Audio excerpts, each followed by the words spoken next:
नमस्कार। Sanskrit online classes में आप सभी का स्वागत है। पिछली क्लास में हमने संज्ञा प्रकरण के टॉपिक में माहेश्वराणी सूत्राणी इस विषय पर चर्चा की थी और उससे संबंधित महत्वपूर्ण और छोटे छोटे प्रश्नों को भी हमने जाना था।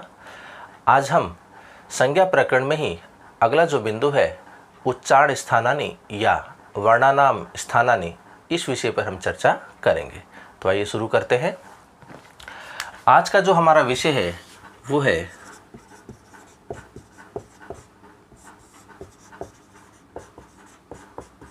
उच्चारण स्थानानि, या हम इसको कह सकते हैं वर्णानाम स्थानानि, कि वर्णों का जो उच्चारण होता है वह मुखमंडल में किस जगह से होता है, उसका स्थान कौन सा होता है, उसी के ऊपर हम चर्चा करेंगे।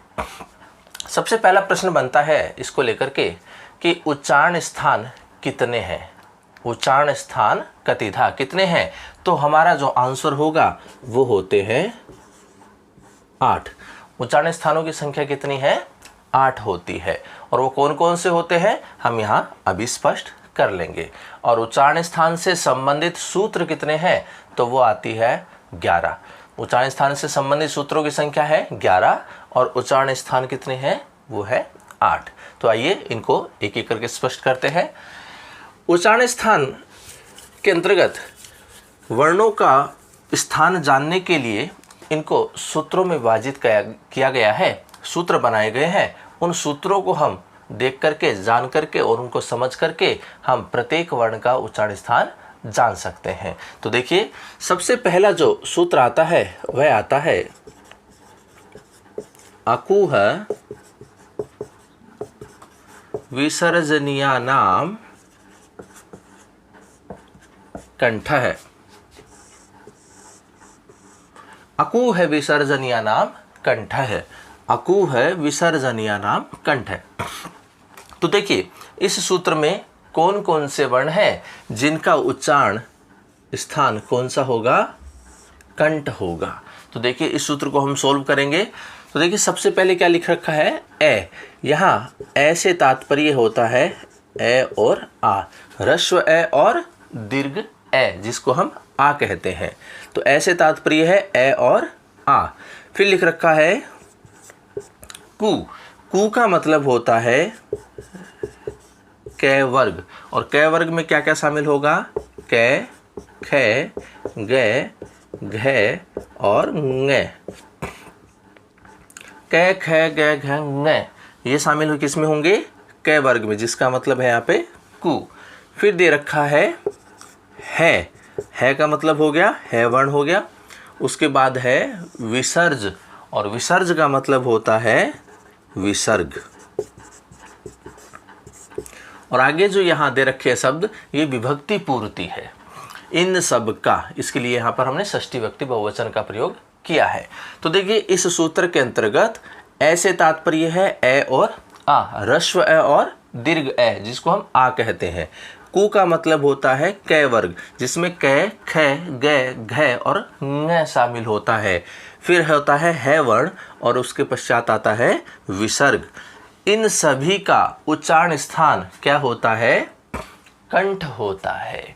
तो यहाँ हमसे अगर पूछा जाए कि है का उच्चारण स्थान क्या होता है, तो हमारा आंसर होगा कंठ, क्योंकि ये अकु है विसर्जनीयानाम कंठः, इस सूत्र में यह शामिल होता है।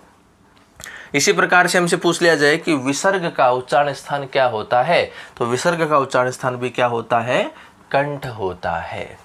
इसी प्रकार ए और आ का और कै वर्ग का किसी भी वर्ण, कै वर्ग में किसी भी वर्ण का अगर पूछ लिया जाए तो वह उच्चारण स्थान कौन सा होगा? कंठ होगा। तो ये है हमारा पहला सूत्र, अकु है विसर्जनीयानाम कंठः। अकु है विसर्जनीयानाम कंठः, कि ए या आ, कै वर्ग है और विसर्ग, इन सब का उच्चारण स्थान कंठ होता है। तो ये था हमारा पहला सूत्र, अकु है विसर्जनीयानाम कंठः। तो देखिए, पहला स्थान भी हमारा मिल गया। पहला स्थान हमारा कौन सा है? कंठ हो गया। और हमारे स्थान कितने होते हैं? कुल 8 होते हैं। तो एक स्थान हमें मिल गया कंठ। अगला देखिए, अगला जो हमारा सूत्र आता है वो आता है ईचु यशानाम तालु। ईचु यशानाम तालु, ईचु यशानाम तालु। अब देखिए किन किन वर्णों का उच्चारण स्थान तालु होता है, तो इसको देखते हैं।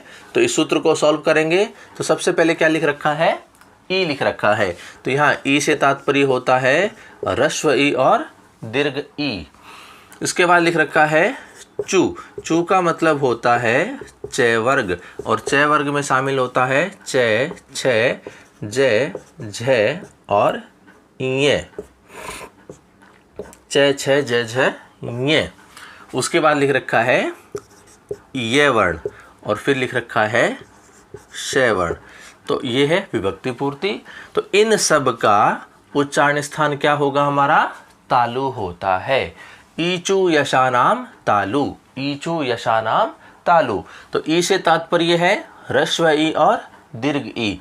चू से मतलब होता है च वर्ग, जिसमें शामिल होता है च, छ, ज, झ और य। फिर है ये वर्ण और उसके बाद है श वर्ण।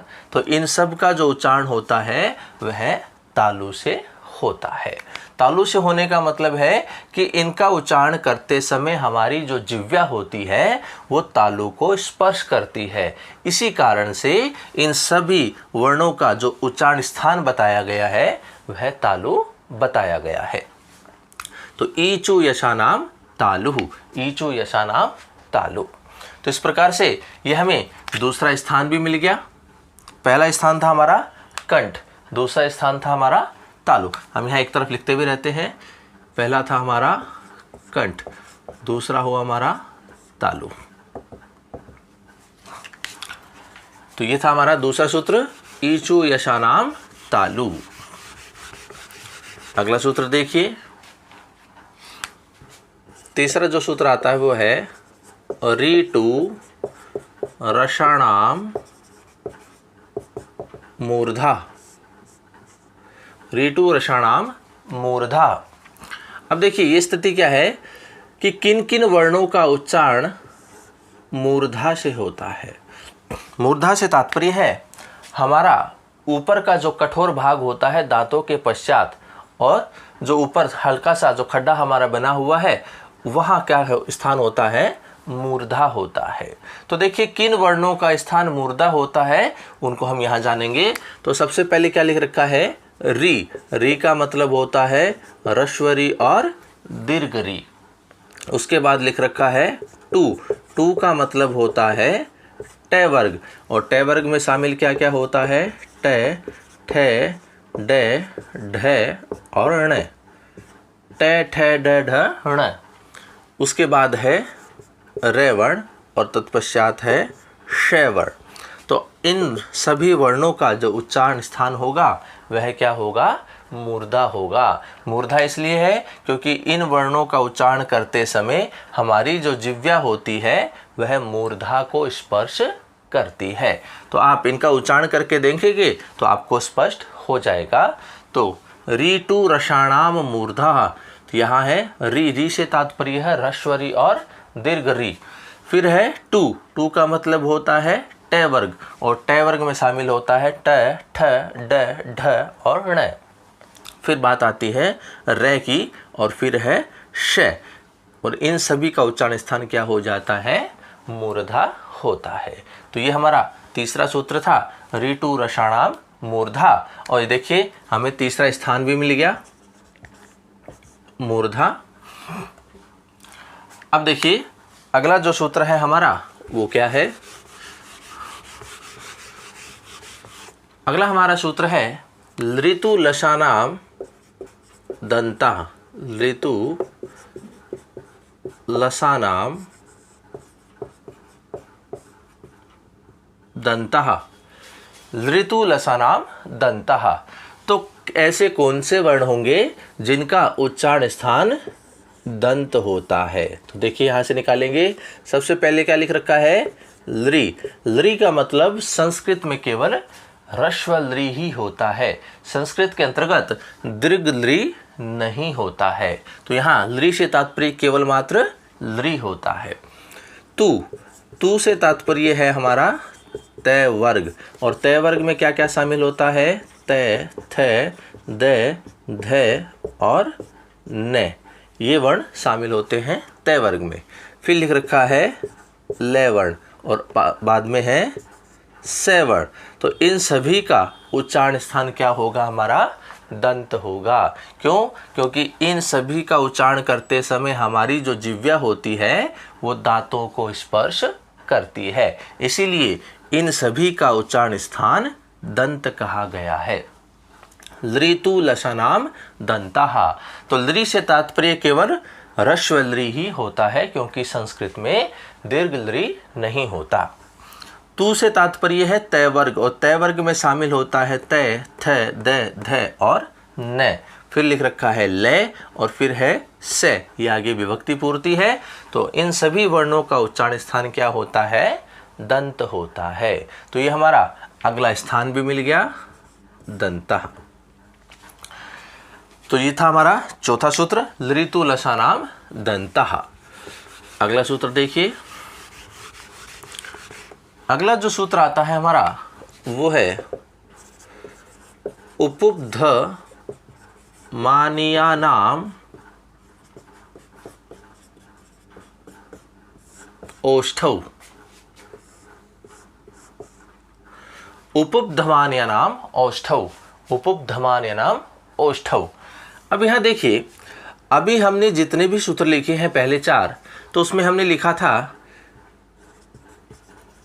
अकू है, इस तरह से लिखा था। फिर हमने लिखा था ईचू यशानाम तालु, उसके बाद हमने लिखा था रीटू रसाणाम मूर्धा, उसके बाद हमने लिखा था लृतु लसानाम दंता, और अभी हमने लिखा है उपुब्धमान्यानाम औष्ठौ। तो यहाँ देखिए, अभी तक हम यहाँ जो कै वर्ग आ रहा था, च वर्ग आ रहा था, ट वर्ग आ रहा था, तय वर्ग आ रहा था, तो इसमें हमने जो मात्रा लगा रखी है वो छोटी लगा रखी है। ऊ की जो मात्रा है वो कैसी है? छोटी है। लेकिन यहाँ पर स्थिति बदल गई है, यहाँ ऊ की मात्रा कैसी है? बड़ी है। तो ऐसा यहाँ क्यों हुआ? तो इसका सीधा सा आंसर है कि यहाँ पर क्या हुआ है? दीर्घ संधि हुई है, दीर्घ संधि। यहाँ पर भी ऊ कैसा है? छोटा है, ये स्थिति ऐसी है उपु, और उसके बाद क्या है शब्द? उपधमानीय, इस तरह शब्द है। तो जहाँ पूर्व एवं पर दोनों में ही क्या हो? समान वर्ण यदि होते हैं तो वहाँ अकः सवर्णे दीर्घः, इस सूत्र की सहायता से दीर्घ संधि होती है। तो जो समान वर्ण होते हैं उन दोनों के स्थान पर उन दोनों में से जो दीर्घ रूप होता है उस रूप को हम लिखते हैं। तो यहाँ इसी कारण से ऊ की मात्रा जो है हमारी बड़ी हुई है। तो हमारा ये सूत्र है उपुब्धमान्यानाम औष्ठौ। तो देखिए किन किन वर्णों का उच्चारण स्थान ओष्ठ होता है, तो इनको हम यहाँ इस सूत्र से स्पष्ट करेंगे। तो देखिए सबसे पहले क्या लिख रखा है? ऊ। ऊ का मतलब है ह्रस्व ऊ और दीर्घ ऊ। तत्पश्चात है पू। पू का मतलब हो गया पै वर्ग, और पै वर्ग में शामिल होता है पै, फै, बै, भै और मै, ये सारे वर्ण पै वर्ग में शामिल हो जाएगी। उसके बाद क्या है? उपधमानीय, अपने आप में एक शब्द है। क्या है? उपधमानीय। अभी उपधमानीय क्या होता है? छोटा प्रश्न भी पूछा जाता है कि उपधमानीय वर्णों की संख्या कितनी होती है या फिर कौन कौन से होते हैं। तो उपधमानीय वर्णों की जो संख्या होती है वो कितनी होती है? 2 होती है। और वो किस प्रकार के होते हैं? वो होते हैं पै और फै के रूप में। लेकिन यदि पै से पहले क्या हो? अर्ध विसर्ग हो, या फिर फै से पहले क्या हो? अर्ध विसर्ग हो, तो ये दोनों वर्ण क्या कहलाते हैं? उपधमानीय कहलाते हैं। तो यहाँ इस सूत्र में है उपधमानीय। तो ये पूरा सूत्र है उपुब्धमान्यानाम औष्ठौ। तो ये सूत्र क्या कहता है कि ह्रस्व उ और दीर्घ उ, पै वर्ग पै, फै, बै, भै, मै, और उपधमानीय अर्थात अर्ध विसर्ग से युक्त पै और अर्ध विसर्ग से युक्त फै, इन सभी वर्णों का उच्चारण स्थान क्या होता है? ओष्ठ होता है। ओष्ठ इसलिए होता है क्योंकि इन सभी वर्णों का उच्चारण करते समय हमारे दोनों होंठ काम में आते हैं, आपस में उनका मिलन होता है, इसलिए इन सभी वर्णों का उच्चारण स्थान क्या माना गया है? ओष्ठ माना गया है। तो यहाँ उपदमानीय वर्णों की संख्या कितनी होती है? 2 होती है। और वो कौन कौन से होते हैं? प और फ से पहले यदि अर्ध विसर्ग लगे हों। देखिए एक विसर्ग इस प्रकार से होता है ना, तो अर्ध विसर्ग करेंगे तो हम इसको यदि यहाँ ऐसा कर दें और इसको यहाँ कर दें तो ये स्थिति इस प्रकार से बन जाती है। तो यदि प और फ से पहले अर्ध विसर्ग लगे हों तो ये दोनों वर्ण क्या कहलाएंगे? उपदमानीय कहलाएंगे। तो इस सूत्र के अनुसार ह्रस्व उ, दीर्घ उ, पैवर्ग और उपदमानीय इन सभी वर्णों का उच्चारण स्थान ओष्ठ होता है। तो इस प्रकार से ये हमारा सूत्र था, उपधमान्यानाम ओष्ठौ। अगला सूत्र देखिए, और एक स्थान भी हमें मिल गया ओष्ठ के रूप में। अगला देखिए, यम यणनानाम नासिका च। यम यणनानाम नासिका च, यम यणनानाम नासिका च। तो देखिए सूत्र क्या कहता है कि ये, इसमें क्या है, इसको सोल्व करेंगे तो ये, फिर है मैं, फिर है न, फिर अण और उसके पश्चात है न, ये विभक्ति पूर्ति है। तो इन सभी वर्णों का उच्चारण जो होता है वो कहाँ से होता है? नासिका से होता है। फिर आगे देखिए क्या लिख रखा है? च, और च का मतलब क्या होता है? और। तो यहाँ ये सूत्र कहता है कि इन सभी वर्णों का उच्चारण स्थान नासिका और। तो और का तात्पर्य यहाँ पर क्या है? तो देखिए हम देखेंगे कि ये जो वर्ण है ये प्रत्येक वर्ग के पंचम अक्षर हैं जो कि पहले भी आ चुके हैं। अगर हम बात करें पहले सूत्र की, अकु है विसर्जन नाम कंठ है, तो यहाँ ये जो वर्ण है ये क वर्ग में शामिल हुआ था, क ख ग घ ङ, यहाँ वहाँ शामिल हुआ था यह वर्ण। उसके बाद हमारा सूत्र आया था ईचु यसा नाम तालु, तो ये जो वर्ण है ये च वर्ग में शामिल हुआ था और उसका स्थान हमने तालु माना था। उसके बाद आया था रीटू रसाणाम मूर्धा, तो यहाँ ट ठ ड ढ ण, ण जो था वो ट वर्ग में शामिल था और उसका उच्चारण हमने क्या माना था? मूर्धा माना था। फिर बात आई थी ऋतु लसानाम दंता, तो यहाँ जो तय वर्ग था उसका उच्चारण स्थान हमने दंत माना था। और उसके बाद बात आई थी उपधमान्यानाम ओष्ठौ, तो हाँ प वर्ग में जो मैं शामिल होता है और उसका स्थान हमने ओष्ठ माना था। तो ये जो वर्ण है ये पहले आ चुके हैं, कहाँ? अपने अपने वर्ग के साथ में। तो ये जो च है इसका मतलब होता है अपने वर्ग स्थान से। अब देखिए इस सूत्र का क्या अर्थ होता है कि ये, मैं, ङ, ण और न इन सभी वर्णों का उच्चारण स्थान नासिका और अपने वर्ग स्थान से होता है। तो ये सारे कैसे हैं? पंचम अक्षर है, क्योंकि प्रत्येक वर्ग का 5वां अक्षर ये होते हैं, तो इसलिए इनको पंचम अक्षर भी कहते हैं। तो पंच, आपसे अगर प्रश्न पूछा जाए और ऑप्शन की स्थिति अगर वहाँ दे रखी है, अगर मान ली बात की जाए कि ङ का उच्चारण स्थान क्या होता है, अगर आपसे पूछें ङ का उच्चारण स्थान क्या होता है, अगर ऑप्शन की स्थिति है तो अगर एक ऑप्शन में आपके नासिका दे रखा है और एक ऑप्शन में आपके नासिका और कंठ ऐसी स्थिति दे रखी है, तो आपका जो आंसर सही होगा वह ये होगा, नासिका और कंठ होगा। अगर आपसे सीधा सीधा पूछा जाए कि ङ का उच्चारण स्थान क्या होता है तो आप बता सकते हैं नासिका, क्योंकि पंचम अक्षर का सीधा सीधा जो स्थान माना गया है वो नासिका माना गया है। लेकिन ऑप्शन की स्थिति अगर आपके सामने हो तो वहाँ आपका नासिका और कंठ यदि दे रखा है, दोनों अपने वर्ग स्थान भी दे रखा हो और नासिका भी दे रखा हो, तो ऐसी स्थिति में ये जो आंसर होगा ये सही होगा। तो ये जो सूत्र है यम यणना नाम नासिका च, तो ये मैं ng ण और न इन सब का उच्चारण स्थान नासिका और अपने वर्ग स्थान से होता है। अगर हम इसकी बात करेंगे तो ये का मतलब हो गया नासिका तालु, इसका हो गया नासिका ओष्ठ, इसका हो गया नासिका कंठ, इसका हो गया नासिका मूर्धा, इसका हो गया नासिका और दंता। तो इस प्रकार से इन वर्ण के ये उच्चारण स्थान कहे जाएंगे। तो देखिए एक स्थान और हमें मिल गया, वो है हमारा नासिका। ये था हमारा सूत्र यम यणना नाम नासिका च। अगला सूत्र देखिए, सातवां जो सूत्र है हमारा, ए दयितो हो कंठ तालु। ए दयितो हो कंठ तालु, तो ये सूत्र क्या कहता है? तो देखिए ये जो हमारे पास शब्द है ए दयितो, इसको हम अलग अलग करते हैं, इसका विच्छेद करते हैं। तो देखिए हमारे सामने स्थिति आएगी एत और ऐत, ये स्थिति सामने आएगी। अगर किसी वर्ण के साथ में तय इस प्रकार से आधा लगा होता है, उसका तात्पर्य केवल उस वर्ण के साथ में ही होता है। तो इससे यहाँ तात्पर्य है ए और इससे यहाँ तात्पर्य है ऐ।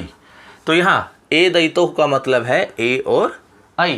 तो इन दोनों वर्णों का उच्चारण कहाँ होता है? कंठ तालु होता है। अभी तक हम जितने भी सूत्र पढ़े हैं उनमें एक एक ही स्थान आ रहा था, लेकिन यहाँ पर स्थिति बदल रही है। यहाँ पर दो स्थान एक साथ आ रहे हैं, कंठ और तालु। ये ए और ऐ के उच्चारण स्थान कहे जाते हैं। तो यहाँ दो स्थान क्यों है, कैसे हुए? तो यहाँ देखेंगे हम, ए जो होता है या ऐ जो होता है, ये दो वर्णों से मिलकर के बनता है। तो वो दो वर्ण कौन कौन से हैं? ए और ई। ए और ई मिलकर के क्या बनते हैं? ए और ऐ बनते हैं। ठीक है ना। अगर गुण संधि होती है तो ए हो जाएगा, वृद्धि करेंगे तो हम उसकी ऐ हो जाएगी स्थिति। तो देखिए हमने पढ़ा था पहले कि ए जो है होता है उसका उच्चारण स्थान क्या होता है? कंठ होता है। अकू है विसर्जन नाम कंठ है, तो ए का उच्चारण स्थान क्या होता है? कंठ होता है। और हमने अगला सूत्र पढ़ा था ईचु यशानाम तालु, तो ई जो होता है उसका उच्चारण क्या होता है? स्थान तालु होता है। तो यहाँ देखिए जब ये दोनों वर्ण मिलकर के ए का निर्माण करते हैं या ऐ का निर्माण करते हैं, तो ये जो स्थान है ये भी क्या है? आपस में मिलेंगे और मिलकर के क्या हो जाता है? ये कंठ तालु, ऐसी स्थिति बनती है। तो इसलिए ए और ऐ इन दोनों वर्णों का उच्चारण स्थान कंठ तालु होता है। तो ये सूत्र था हमारा कंठ तालु। तो देखिए नया स्थान नहीं है, क्योंकि कंठ भी पहले आ चुका है और तालु भी पहले आ चुका है, तो एक ही स्थान को हम बार बार नहीं लिखेंगे। अभी तक हमारे पास कितने स्थान आ चुके हैं? 6 स्थान आ चुके हैं। अभी हमें 2 स्थान और चाहिए, लेकिन कंठ तालु इस सूत्र के अनुसार ये पहले आ चुके हैं, तो इनको हम अलग से काउंट नहीं करेंगे। तो ये सूत्र था हमारा ए दयितो हो कंठ तालु। ए और ऐ इन दोनों का उच्चारण स्थान क्या होता है? कंठ तालु होता है। इसी के समान अगला सूत्र है हमारा ओ दौतो हो कंठोष्ठम। ओ दौतो हो कंठोष्ठम, तो यहाँ भी वही स्थिति है। यहाँ इस शब्द को हम अलग अलग करेंगे तो क्या स्थिति आएगी? ओत और औत। तो यहाँ तात्पर्य केवल ओ से है और यहाँ तात्पर्य केवल औ से है। तो यहाँ ओ और औ ये स्थिति हमारे सामने होती है। तो ये सूत्र क्या कहता है कि ओ और औ इन दोनों का उच्चारण स्थान क्या होता है? कंठोष्ठ होता है। तो यहाँ देखिए यहाँ भी 2 स्थान है, एक है कंठ और एक है ओष्ठ। तो ये स्थिति किस प्रकार से हुई? हमें पता है कि ओ या औ जो होता है यह ए और ऊ से मिलकर के बनता है। यदि गुण होगा तो ओ हो जाएगा, वृद्धि होगी तो औ हो जाएगा। तो देखिए ए का उच्चारण स्थान हमने पढ़ा है तो वो क्या होता है? कंठ होता है। और ऊ का उच्चारण क्या होता है? ओष्ठ होता है। तो इसके लिए सूत्र है अकू है विसर्जन नाम कंठ है। और यहाँ इसके लिए सूत्र है उपधमान्यानाम ओष्ठौ। तो यहाँ देखिए ए का उच्चारण स्थान कंठ और ऊ का उच्चारण स्थान ओष्ठ। तो जहाँ ए और ऊ मिलकर के ओ या औ का निर्माण करते हैं तो यहाँ देखिए दोनों स्थान भी आपस में मिल जाएंगे और ये क्या स्थिति बन जाएगी, कंठोष्ठम बन जाएगा। तो इस प्रकार से ओ तौ तो हो कंठोष्ठम। तो ओ और औ इन दो वर्णों का उच्चारण स्थान क्या होता है, कंठोष्ठ होता है। तो ये भी नया स्थान नहीं है क्योंकि कंठ भी पहले आ चुका है और ओष्ठ भी पहले आ चुका है। तो यहाँ ये सूत्र होता है ओ दौतो हो कंठोष्ठम। ओ और औ इन दोनों वर्णों का उच्चारण स्थान कंठोष्ठ होता है। अगला सूत्र देखिए, अगला सूत्र है जिव्या मूल्यस्य, जिव्या मूल्यम, जिव्या मूल्यस्य जिव्या मूलम, जिव्या मूल्यस्य जिव्या मूलम, कि जिव्या के मूल से उत्पन्न होने वाले जो वर्ण है उनका उच्चारण स्थान जिव्या का मूल होता है। मूल का मतलब जो प्रारंभिक स्थान होता है। तो जिव्या का मूल, अब यहाँ एक शब्द है जिव्या मूल्ये। तो ये जिव्या मूल्य शब्द कौन से वर्ण कौन से होते हैं, जिव्या मूल्य वर्ण कौन से होते हैं। तो प्रश्न यहाँ भी छोटा बनता है कि जिव्या मूल्य वर्णों की संख्या कितनी होती है और वो कौन कौन से होते हैं। तो यहाँ जिव्या मूल्य जो वर्ण होते हैं उनकी संख्या 2 होती है और वो कौन कौन से होते हैं, वो होते हैं क और ख। यदि इनसे पहले भी क्या लगे हों, अर्ध विसर्ग लगे हों। कै से पहले यदि अर्ध विसर्ग लगा हो, ख से पहले यदि अर्ध विसर्ग लगा हो तो ये दोनों जो वर्ण होंगे ये जिव्या मूल्य वर्ण कहे जाएंगे। तो ये कहते हैं इन दोनों वर्णों का उच्चारण स्थान क्या होता है, जिव्या का मूल होता है। तो देखिए एक ये नया स्थान हमें मिला है जिव्या का मूल। तो हमारा अगला जो स्थान होता है वो होता है जिव्या मूल्य। तो जिव्या मूल्य से जिव्या मूलम, जिव्या के मूल से उत्पन्न होने वाले वर्णों का उच्चारण स्थान जिव्या का मूल ही होता है। और ये जिव्या मूल्य वर्ण कितने होते हैं, ये 2 होते हैं। और कौन कौन से होते हैं, यदि कै एवं ख से पहले अर्ध विसर्ग लगे हों तो ये दोनों वर्ण जिव्या मूल्य कहलाएंगे। तो इस प्रकार से ये सूत्र था हमारा जिव्या मूल्य से जिव्या मूलम। तो अगला सूत्र देखिए, अभी तक हमें 7 उच्चारण स्थान मिल चुके हैं। अगला जो हमारा सूत्र है वो है वकारस्य दंतोष्ठम,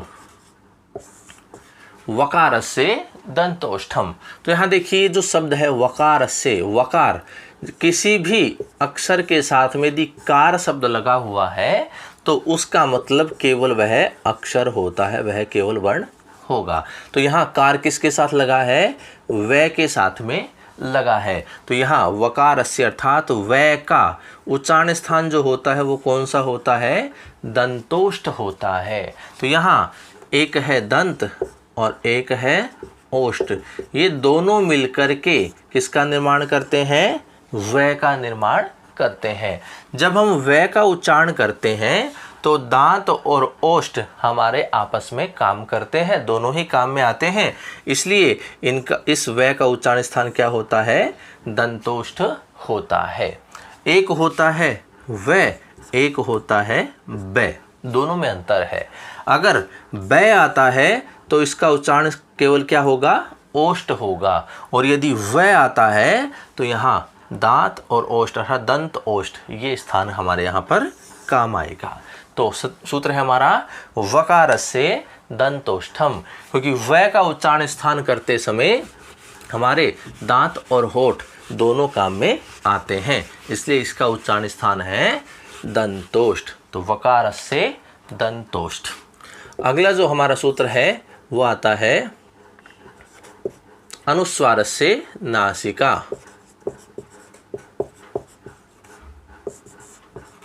अनुस्वारस्य नासिका। अनुस्वारस्य अर्थात अनुस्वार का, अनुस्वार क्या होता है, किसी वर्ण के ऊपर इस तरह से संकेत होता है। तो ये कहते हैं अनुस्वार का उच्चारण स्थान नासिका होता है। तो देखिए अनुस्वार जो होता है उसका तात्पर्य पंचम अक्षर से होता है। पंचम जो वर्ण होते हैं उनमें से कोई भी एक वर्ण जो होता है वो अनुस्वार के रूप में होता है। और हमने ये पहले ही जान लिया कि पंचम वर्ण जो होते हैं उनका उच्चारण स्थान क्या होता है, नासिका होता है। तो देखिए अनुस्वार का अपने आप ही क्या स्थान बन गया, नासिका बन गया, क्योंकि अनुस्वार का मतलब ही क्या होता है, पंचम अक्षर, और पंचम अक्षर का उच्चारण स्थान क्या होता है, नासिका होता है। तो नासिका अपने आप ही अनुस्वार का उच्चारण स्थान हो जाता है।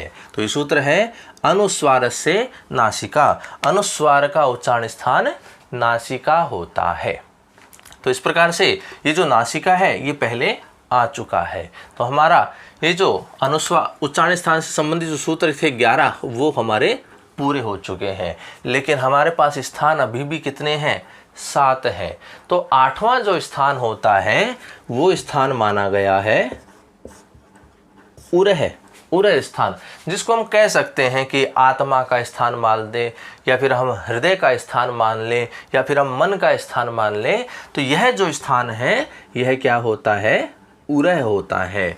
तो यहाँ उरह नामक जो स्थान है वो हमारा 8वां उच्चारण स्थान कहा जाता है। तो इस प्रकार से उच्चारण स्थानों की संख्या जो होती है वो 8 होती है, और उच्चारण स्थानों से संबंधित जो सूत्र होते हैं वो 11 होते हैं। इन 11 सूत्रों से हम 7 उच्चारण स्थानों की संख्या निकाल सकते हैं, और 8वां जो उच्चारण स्थान होता है वह उरह नाम का होता है। तो इस प्रकार से ये से हमारे उच्चारण स्थानानि। तो हम किसी भी वर्ण का उच्चारण स्थान यदि हमें जानना हो तो हमें इन 11 सूत्रों को याद रखना होगा, और हम आसानी से जान सकते हैं कि किस वर्ण का उच्चारण स्थान कौन सा होता है। तो 11 सूत्र जो है हम एक बार रिवाइज कर लेते हैं सीधा सीधा। सबसे पहला सूत्र आता है अकु है विसर्जनीय नाम कंठ है। दूसरा है ईचु यशानाम तालु। तीसरा है ऋतु रसाणाम मूर्धा। चौथा है ऋतु लसानाम दंता। पांचवा है उपुब्धमान्य नाम ओष्ठौ। छठा है यम यणना नाम नासिका च। सातवां है ए दैतो कंठतालु। आठवां है ओ दौतो कंठोष्ठम। नौवां है वकार जिह्वा मूल्य से जिव्या मूलम। अगला है वकार से दंतोष्ठम, और अंतिम है हमारा अनुस्वार से नासिका। तो इस प्रकार से ये उच्चारण स्थान से संबंधित 11 सूत्र हैं, और उच्चारण स्थानों की संख्या कितनी है, वो 8 होती है। तो आज की क्लास में हमने संज्ञा प्रकरण के अंतर्गत उच्चारण स्थान जो हमारा टॉपिक है उसको हमने जाना। आगे की क्लास में संज्ञा प्रकरण के अंतर्गत ही यत्न या प्रयत्न क्या होते हैं, उनकी स्थिति किस प्रकार से होती है, कौन कौन से वर्ण उनमें किस स्थिति में शामिल होते हैं, उसके ऊपर हम चर्चा करेंगे। तो आज के लिए इतना ही। धन्यवाद।